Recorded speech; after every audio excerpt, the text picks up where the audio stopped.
Pertanyaan untuk calon Wakil Presiden nomor urut 3, Bapak Mahfud MD.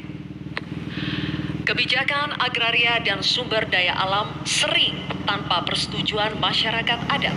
Akibatnya, sejak 2014 terjadi perampasan 8,5 juta hektar wilayah adat, mengakibatkan 678 kasus kriminalisasi dan pemiskinan perempuan adat. Pertanyaannya, bagaimana strategi paslon untuk memulihkan hak-hak masyarakat adat? Waktu menjawab 2 menit dimulai saat Bapak berbicara. Silakan. Terima kasih, moderator. Saya ingin memulai masalah ini dengan pengalaman bahwa saat ini, di tahun 2024 ini, berdasar rekapitulasi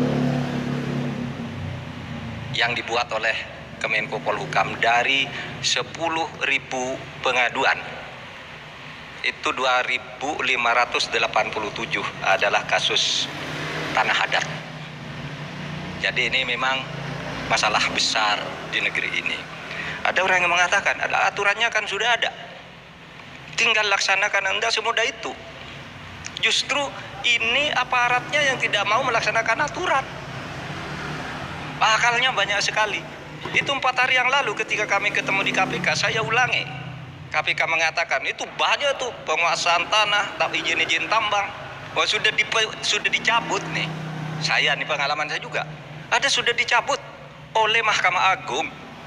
Tidak dilaksanakan sampai 1,5 tahun. IUP tadi yang dikatakan oleh Mas Gibran. Ada perintah dari Mahkamah Agung tuh IUP yang di sana dicabut, ini vonis sudah inkrah. 1,5 tahun tidak jalan. Ketika kita ngirim orang ke sana, petugasnya tiba-tiba dipindah. Yang baru ditanya, kami tidak tahu.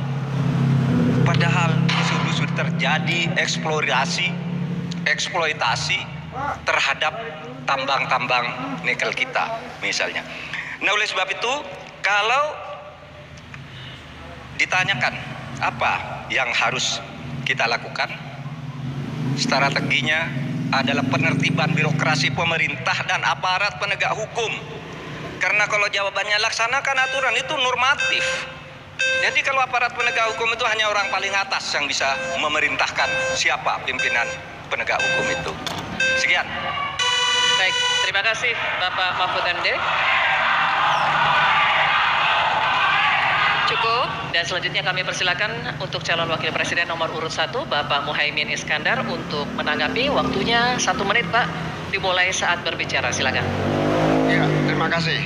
Saya tambahkan, Pak Mahfud, salah satu upaya kita agar tidak terjadi konflik antara proyek pembangunan nasional, terutama PSN, dengan masyarakat adat, kita harus betul-betul punya prinsip tidak ada satupun yang ditinggalkan dalam mengambil keputusan. Libatkan itu masyarakat adat.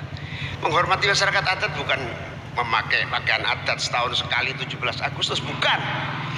Menghormati masyarakat adat adalah memberikan ruang hak ulayat mereka, hak budaya mereka, hak spiritual mereka, hak dan kewenangan mereka menentukan cara membangun.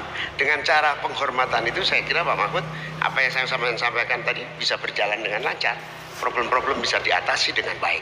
Karena itu dalam catatan saya, terpaksa saya catat supaya tidak salah, karena ini bagian dari agar kita tidak salah jalan di dalam melaksanakan pembangunan kita. Baik, Pak Muhaimin, terima kasih. Dan selanjutnya,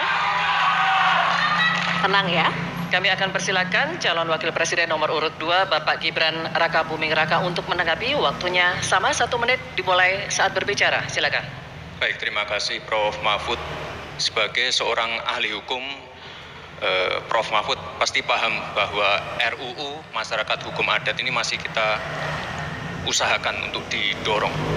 Sekarang juga sudah ada Perpres 28 tahun 2023. Ini sudah ada 1,5 juta hektar hutan adat yang sudah diakui.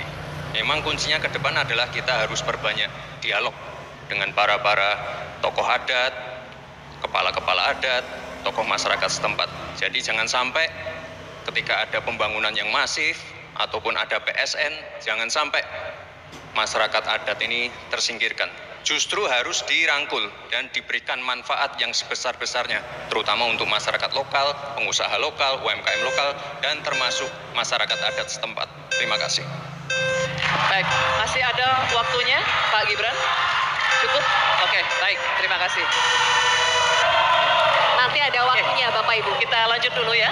Kita lanjut dulu, Bisa kita Bapak-Bapak. lanjutkan? Cukup Oke, ya. terima kasih ya. Kita lanjut Terima dulu. kasih. Kita akan kembali dulu ke Pak Mahfud MD, calon wakil presiden nomor urut 3 untuk merespon tanggapan dari calon wakil presiden nomor urut 1 dan 2 yang telah dikemukakan. Waktunya 1 menit, Pak Mahfud. Ya, Silakan. Pak Mohaimin, di meja saya itu ada tumbler. Tulisannya no one left behind. Jangan ada satupun yang tertinggal. Dan itu yang saya lakukan. Kalau Bapak tadi katakan jangan ada yang tertinggal dong. Semua dilipat. Itu yang tadi saya putuskan ketika saya membatalkan 14 pasal Undang-Undang Wilayah Pesisir, justru karena di situ masyarakat adat tidak pernah dilibatkan. Sehingga mereka coba. Sekarang ini masyarakat adat yang ada di hutan-hutan di Kalimantan Timur itu 20.000 orang tidak bisa memilih karena tidak punya KTP. Kenapa tidak punya KTP? Karena katanya dia menghuni hutan negara. Kalau hutan negara tidak boleh ada penduduk di situ, padahal dia sudah puluhan tahun di situ. Nah, tentang RUU Hukum Masyarakat Hukum Adat, sudah masuk di dalam program kami, divisi kami. Memang itu sudah sejak 2014 tidak jalan, akan kita jalankan. Terima kasih. Baik, Pak Mahfud, terima kasih.